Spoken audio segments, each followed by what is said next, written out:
My name is Merryn Kidd and I'm the Marketing and Communications Manager at the Bishop's Palace in Wells, Somerset. The Bishop's Palace is a medieval palace, 800 years old, and it's surrounded by 14 acres of landscape gardens, which include the wells that give the city of Wells its name, a medieval moat complete with swans, and a children's play area called the Dragon's Lair, which we created in 2016 to encourage a new family audience. At the end of March, when we finally got the news that we had to close, it was possibly the worst day I've ever had at work, and for everyone around the site, we all felt the same. The sadness about closing those drawbridge gates for the last time and sending all the staff home was just awful. We knew that people in the community really needed the space that we have here. People maybe don't have gardens and had visited every day for years, and the thought of shutting them out to a place which the value is in the gardens and the beauty in the space was awful. Once the dust had settled and we knew that we were locked down for the time being, we looked at what we could do to keep communicating with our customers, if we had any strength that we could use to almost entertain people at the time. We found that people really missed the gardens and what was going on in the gardens so much. The weather was fantastic. So I arranged to come in once a week and take photos and video of the gardens, of all these beautiful spring blooms that all felt like hopeful things. And once we started putting these out, we had amazing messages on social media for people saying how much they missed the gardens, how much they appreciated seeing the beauty that was there, and could we do more? So we did as much as possible. I also realised that James, the head gardener, was a huge asset. He's very comfortable speaking on camera. He knows so much about gardens. And everyone that was stuck at home suddenly got into gardening a bit. So we decided to do some videos of him saying what was good right now and what jobs he was doing in the gardens. At the same time, our famous swans of Wells that live on the moat, they are famous because since the 1800s they have been, not the same pair, but they've been trained to ring a bell on the gatehouse when they're hungry. So they swim up, they ring a bell, and then someone throws food out. Our swans had laid eggs, and we were waiting for cygnets to hatch. And we have a swan cam, which is a 24-hour infrared camera on the nest, and people can watch on our website to see the cygnets hatching. And it has to be said, it was enormously successful this year. They attracted comments from all over the world. People in Brazil were watching, in Australia, and sending us messages of good luck. And we had a cygnet naming competition. It was lovely to see the engagement from the public. So our social media reach and engagement went absolutely through the roof with the gardens, with James's videos, and with the swans. When we reopened, we knew that the site as it wasn't going to be adequate for the flow of people through the coming months, especially if the pandemic was going to carry on.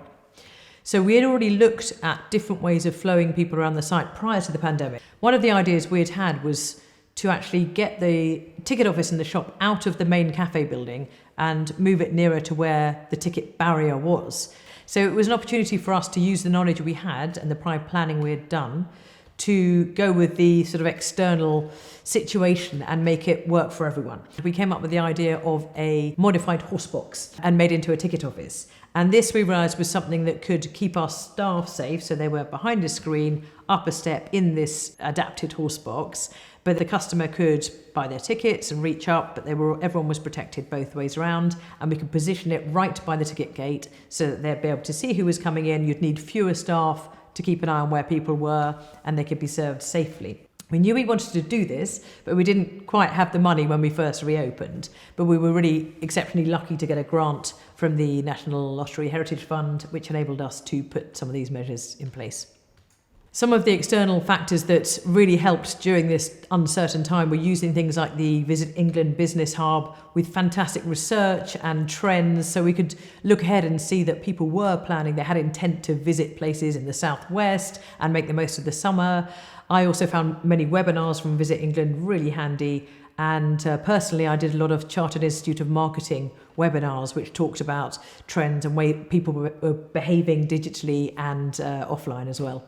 We applied as soon as it was open for the Visit England Good to Go certificate, and that was fantastic because we put out that message straight away on our social media and in our newsletters and put it front and central on the website.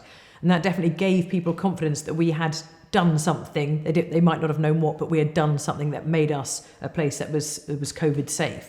Prior to the pandemic, we had done quite a lot of planning about and research into tickets and the value of the tickets and how people were using them. So we'd done some research with the University of Exeter, which suggested that it was a good thing to do, but we knew we needed something to kind of hang a ticket change on rather than just changing from one day to the next. So when we were closed for the pandemic and looking to reopen again, we realised that this might be the chance to do it.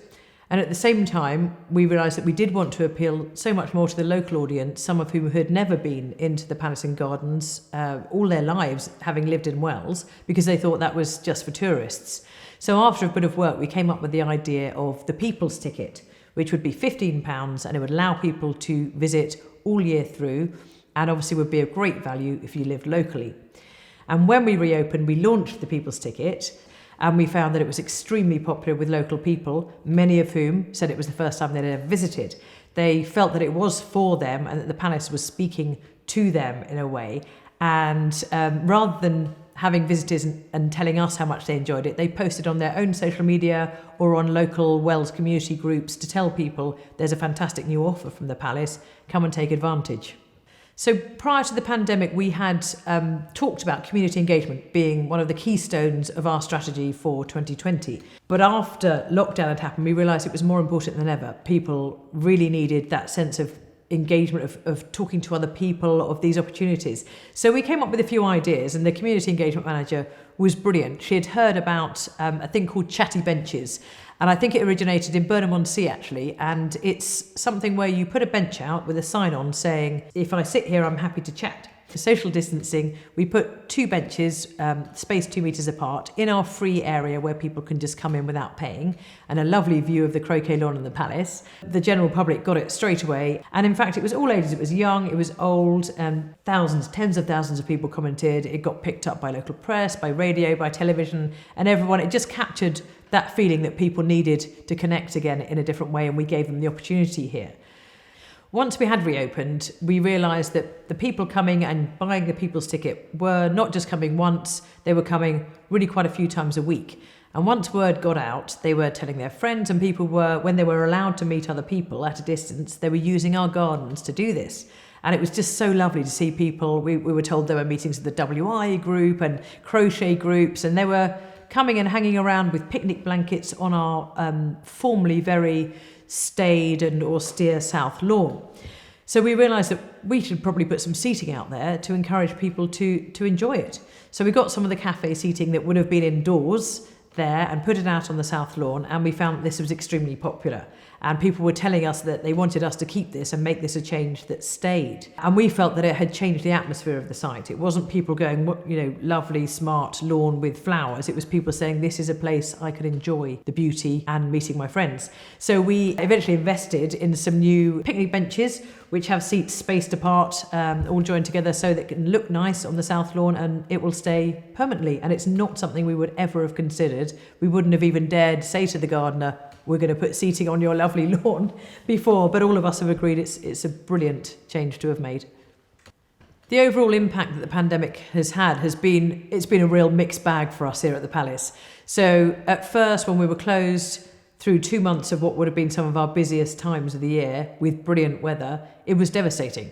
So we suffered huge financial losses, and we didn't know if we'd be able to recover. We were doing the figures to the end of the year and trying to work out what would happen if we simply didn't make any money. And it was pretty bleak.